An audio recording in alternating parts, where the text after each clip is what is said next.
Imagine descobrir que a igreja escondeu de você, durante mais de 2000 anos, a existência de gigantes reais. Não são lendas, não são mitos. Enoque, o homem que andou com Deus, descreveu com detalhes aterrorizantes quem eram esses gigantes, como nasceram e o que fizeram com a humanidade. E o mais chocante, segundo as profecias que ele deixou, esses mesmos gigantes estão voltando nos últimos dias. Se você acha que isso é só história antiga, fica até o final, porque o que a Bíblia e o livro de Enoque revelam vai mudar completamente como você vê o mundo de hoje. Existe uma pergunta que a maioria dos cristãos nunca ousou fazer em voz alta dentro de uma igreja. Uma pergunta que, quando você a faz, provoca silêncio e desvio de olhar. Às vezes, até uma resposta rápida demais, como se alguém quisesse encerrar o assunto antes mesmo de ele começar.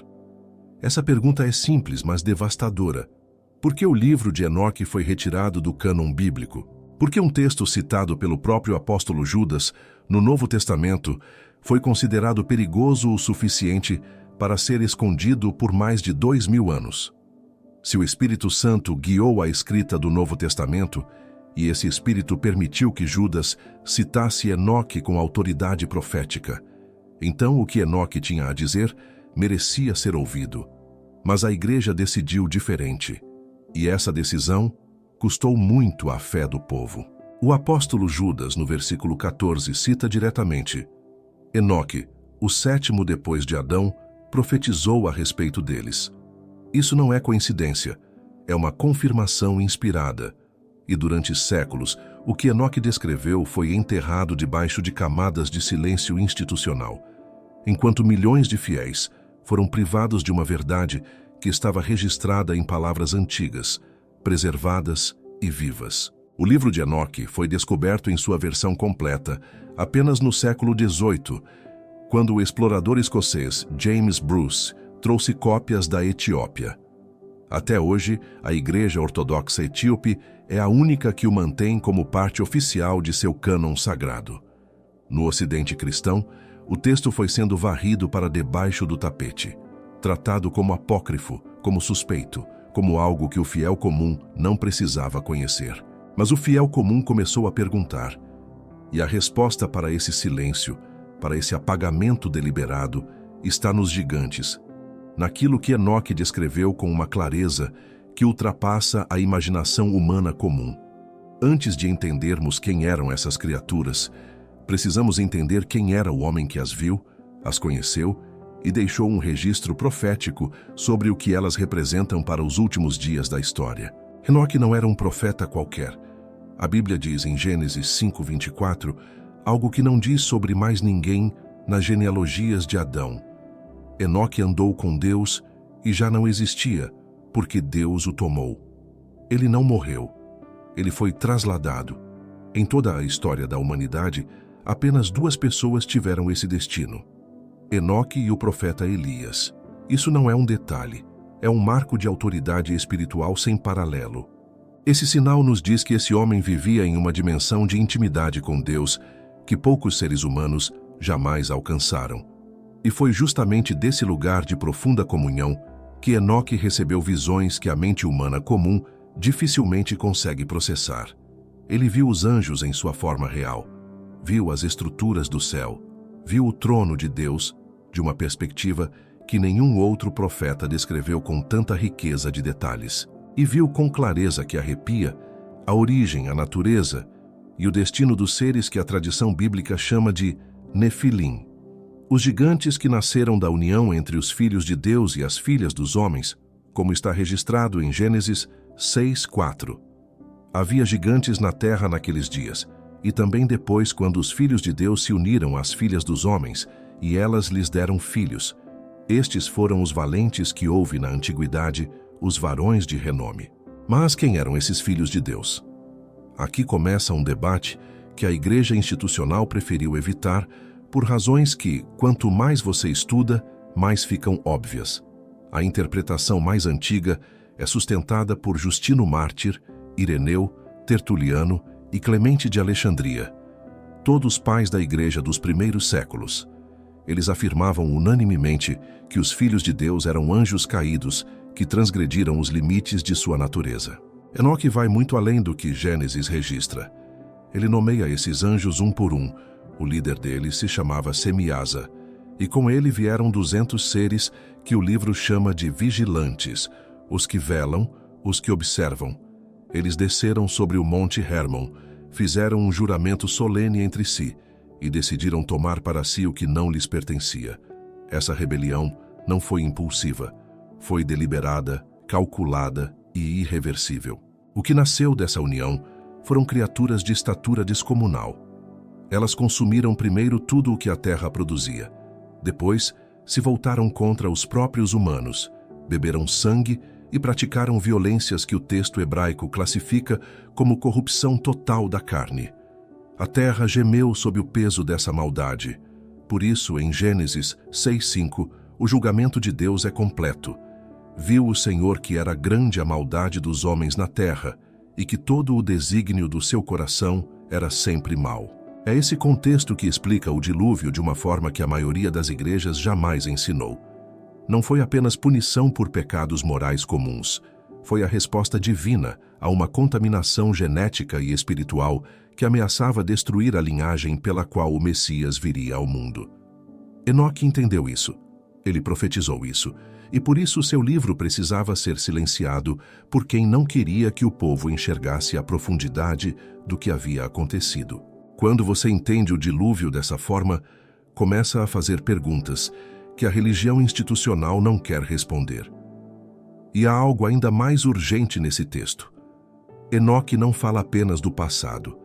Ele profetiza sobre os últimos dias, sobre um retorno, sobre uma repetição daquilo que quase destruiu a humanidade. E Jesus, em Mateus 24:37, confirma com palavras que não deixam margem para dúvida. Como foi nos dias de Noé, assim será a vinda do Filho do Homem. Isso não é teoria especulativa, é profecia registrada. E ela está se cumprindo em camadas que poucas pessoas estão preparadas para enxergar. Mas essa preparação começa com informação honesta, começa com a coragem de olhar para onde a maioria desvia os olhos. Começa com a disposição de fazer perguntas que a religião institucional nunca quis responder com honestidade ou profundidade. Se essas perguntas despertaram algo profundo dentro de você, se você percebe que há verdades que raramente são explicadas de forma clara, o e-book Como Reconhecer o Engano Religioso Antes que Destrua Sua Fé foi feito para você. Mais do que um livro, ele é um guia para identificar erros, tradições humanas e manipulações que milhões aceitam sem questionar. O link está no primeiro comentário fixado. Talvez essa seja a leitura que faltava para transformar a maneira como você enxerga sua fé.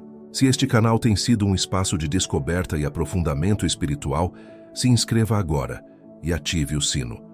O que vem nas próximas partes deste vídeo vai levar você ainda mais fundo naquilo que Enoque viu e no que isso significa para o mundo em que vivemos hoje.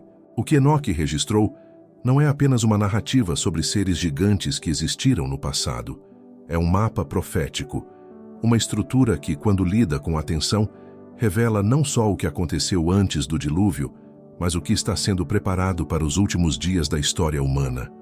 E nenhuma parte desse mapa é mais perturbadora e mais deliberadamente ignorada pela religião institucional do que o destino dos vigilantes e de seus filhos Nefilim.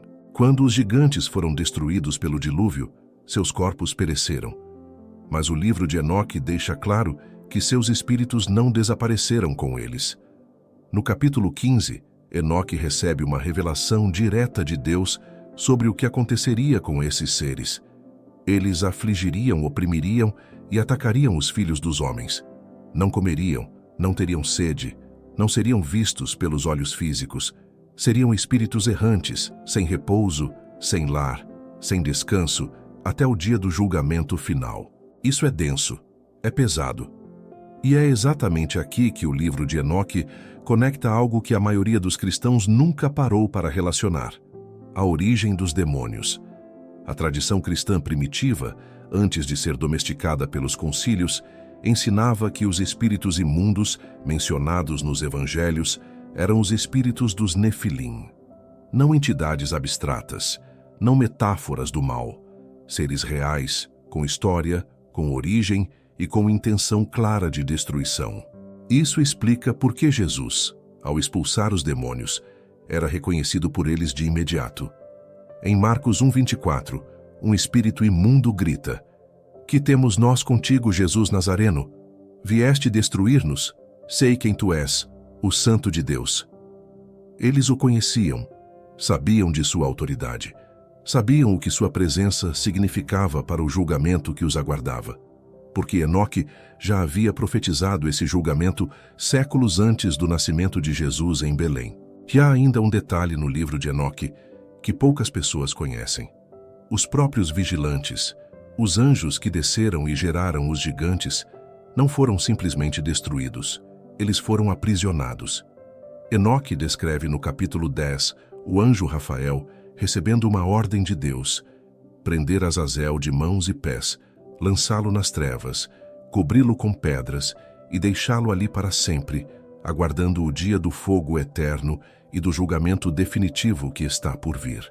Azazel era um dos líderes dos vigilantes, e o nome desse lugar guarda uma conexão impressionante com o ritual do bode expiatório descrito em Levítico 16. No dia da expiação, 2 bodes eram escolhidos. Um era sacrificado para o Senhor e o outro era enviado para Azazel, para o deserto. Isso nunca foi apenas um ritual simbólico. Era uma referência real a um ser real, preso em um lugar real, aguardando o julgamento final que Enoque já havia anunciado. A carta de Judas confirma isso com clareza. No versículo 6 ele escreve: "E os anjos que não guardaram o seu estado original, mas abandonaram o seu próprio lugar de habitação, ele os reservou em correntes eternas, sob a escuridão, para o julgamento do grande dia." Pedro também confirma em 2 Pedro 2:4: "Deus não poupou os anjos quando pecaram, mas os lançou no inferno, prendendo-os com correntes de trevas para serem guardados até o juízo." Esses versículos não existem isolados. Eles fazem parte de uma narrativa que começa em Gênesis 6, atravessa o livro de Enoque e chega ao Novo Testamento com plena continuidade. A questão não é se esses seres existiram. A Bíblia confirma que sim. A questão que ninguém quer responder é: por que a Igreja decidiu que o povo não precisava entender a extensão e a profundidade do que esses textos sagrados revelam sobre a guerra espiritual real que está acontecendo? A resposta é perturbadora. Entender a origem dos demônios, entender que os vigilantes estão presos, mas seus espíritos atuam livremente sobre a terra, entender que Azazel e seus companheiros aguardam o julgamento final, coloca a batalha espiritual em um nível de realidade que a religião institucional não sabe como administrar. É muito mais fácil transformar o diabo em uma figura quase caricata e ignorar completamente o que está escrito nas próprias Escrituras. Mas Enoque não ignorou. Ele recebeu visões do trono de Deus e foi enviado de volta com mensagens difíceis de carregar, inclusive com uma mensagem para os próprios vigilantes aprisionados. No capítulo 14, Enoque descreve que foi chamado por Deus para entregar a eles uma sentença definitiva. Não haveria intercessão, não haveria perdão. O julgamento estava selado. E Enoque, o homem que andou com Deus, teve que carregar essa mensagem pesada até os aprisionados nas trevas.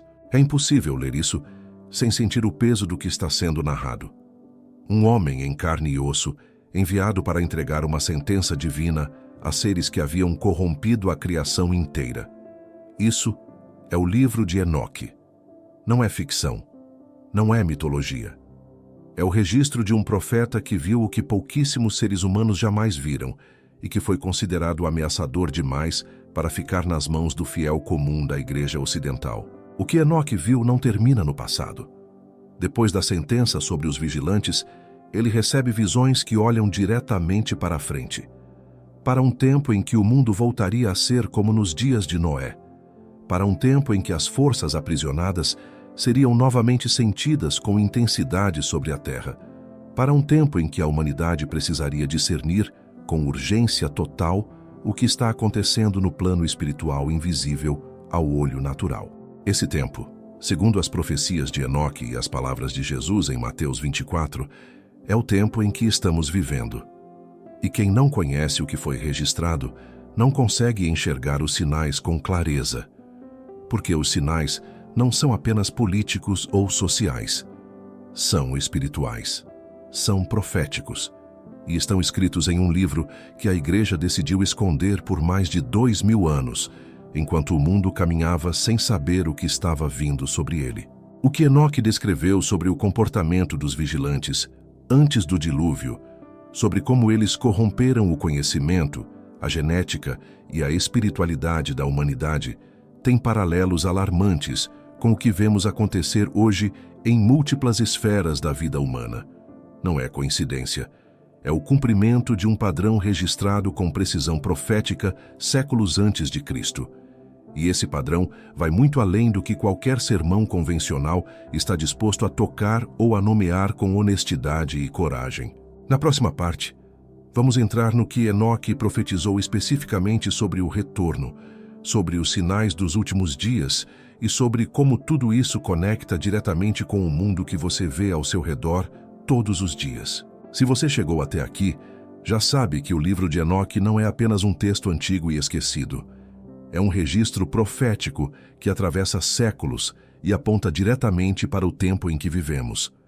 E a parte mais urgente do que Enoque viu, aquela que a Igreja nunca quis discutir abertamente, é justamente o que ele profetizou sobre o retorno, sobre a repetição, sobre o que está vindo sobre a humanidade nos últimos dias. Jesus não deixou margem para interpretação quando disse, em Mateus 24:37, como foi nos dias de Noé, assim será a vinda do Filho do Homem. Essa frase não é uma metáfora moral sobre pecado genérico, é uma referência histórica precisa. Jesus estava apontando para um período específico da história humana, marcado por eventos específicos, e qualquer pessoa que conhece o que Enoque registrou sobre os dias de Noé sabe exatamente o que Jesus quis dizer. Nos dias de Noé, havia uma corrupção que ia muito além do comportamento humano. Era uma corrupção da própria natureza. Os vigilantes não apenas trouxeram filhos híbridos ao mundo, eles também ensinaram à humanidade coisas que não deveriam ser ensinadas. O livro de Enoque lista esses ensinamentos: encantamentos, a arte da fundição de armas, o uso de pedras e metais, técnicas de sedução e os segredos da manipulação espiritual que abriram portas jamais devidas. Azazel, especificamente, é descrito como aquele que ensinou aos homens como forjar armas de guerra, e às mulheres o uso de ornamentos para despertar desejo e cobiça. O resultado foi uma humanidade com poderes que não estava preparada para carregar. Poderes que, separados de Deus, se tornaram instrumentos de destruição em escala que nunca havia existido na Terra. Isso é o que Enoque registrou. Isso é o que foi escondido por séculos da fé cristã. Quando você lê isso, não consegue deixar de olhar para o mundo hoje, para a velocidade com que o conhecimento humano avançou em direções que a moral e a espiritualidade não acompanharam, para a engenharia genética que altera a estrutura do ser humano criado por Deus, para a inteligência artificial que promete criar uma forma de consciência não humana, para experimentos que cruzam fronteiras entre espécies. Isso não é paranoia, é discernimento profético ativo. Enoque profetizou que nos últimos dias haveria uma repetição do padrão dos vigilantes. Não necessariamente os mesmos seres físicos descendo do céu como antes, mas o mesmo espírito, a mesma agenda, a mesma tentativa de corromper o que Deus criou, à sua imagem e semelhança. E essa corrupção não viria de fora de forma óbvia, viria disfarçada de progresso, de ciência, de evolução e de iluminação espiritual alternativa que soa bem aos ouvidos. O profeta Daniel, em Daniel 2:43, faz uma referência enigmática que só começa a fazer sentido à luz do que Enoque registrou. Eles se misturarão através de alianças, mas não se ligarão um ao outro, assim como o ferro não se mistura com o barro. Estudiosos sérios apontam que essa mistura pode ser uma referência a algo muito mais literal do que uma simples aliança política. Uma referência à mistura de linhagens que marcou os dias de Noé e que se repetiria nos últimos tempos. E Jesus confirmou que esse padrão se repetiria. Em Lucas 17, 26, 27, ele expande: Como foi nos dias de Noé, assim também será nos dias do Filho do Homem. Comiam, bebiam, casavam-se e davam-se em casamento, até o dia em que Noé entrou na arca. Então veio o dilúvio e os destruiu a todos.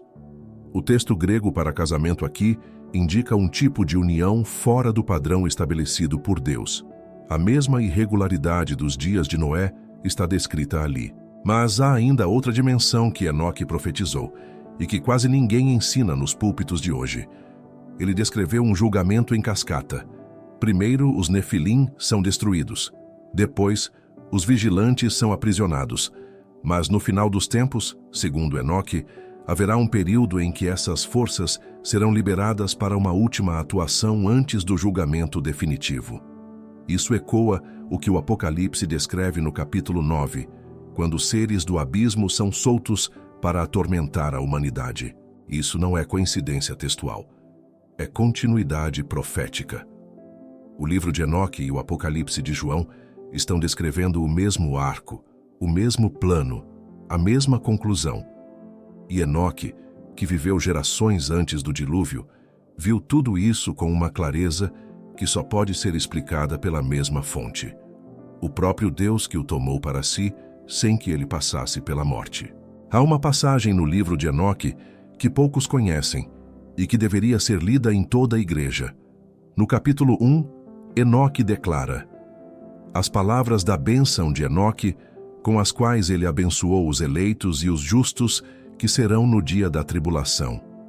Ele não está escrevendo para os homens de seu tempo. Ele está escrevendo para uma geração futura, para os eleitos dos últimos dias, possivelmente para você, que assiste a este vídeo agora. Isso muda completamente a relação que você tem com esse texto. O livro de Enoque não é um documento arqueológico para curiosidade acadêmica. É uma carta profética endereçada aos que viveriam nos dias em que a história humana chega ao seu clímax. E a igreja escondeu essa carta por 2000 anos. A pergunta que você precisa se fazer honestamente é: por quê? O que havia ali que precisava ser silenciado a todo custo? Por que isso importa para você hoje? Porque o discernimento espiritual que a Bíblia exige nos últimos dias não pode ser exercido por quem só conhece a superfície do que foi escrito. Paulo disse em Efésios 6:12: Não temos que lutar contra a carne e o sangue, mas contra os principados, contra as potestades, contra os príncipes das trevas deste século. Para lutar contra algo, você precisa saber o que é. Enoque sabia e registrou com coragem. A pergunta que fica é esta: o que você vai fazer com o que aprendeu? Vai continuar aceitando apenas o que a religião institucional escolheu te mostrar? Ou vai buscar a profundidade do que Deus realmente revelou através de seus profetas? Essa decisão não é pequena. Ela define o nível de discernimento com que você vai atravessar o tempo em que estamos vivendo. Enoque andou com Deus, foi trasladado, viu o trono, recebeu a sentença sobre os vigilantes, profetizou sobre os últimos dias, e seu livro foi escondido por quem não queria que o povo soubesse. Mas o que foi escondido está sendo revelado. E você está exatamente no lugar certo para receber essa revelação e agir a partir dela. Se este vídeo tocou algo dentro de você, se acendeu uma chama que a religião institucional nunca conseguiu acender, então você já sabe que existe um caminho além do que foi ensinado nos bancos da igreja. O e-book Como Reconhecer o Engano Religioso Antes que Destrua Sua Fé foi criado exatamente para quem chegou até aqui. Para quem sente que a fé é real, mas que foi privado de informações que mereciam estar em suas mãos há muito tempo. Não é mais um devocional vazio. É uma ferramenta de discernimento. Está no link do primeiro comentário fixado. Não deixe passar. Se este conteúdo abriu algo novo para você, se inscreva no canal, curta o vídeo e comente abaixo. Sua participação faz toda a diferença. E fique de olho nos próximos vídeos que vão aparecer na tela agora, porque há muito mais por revelar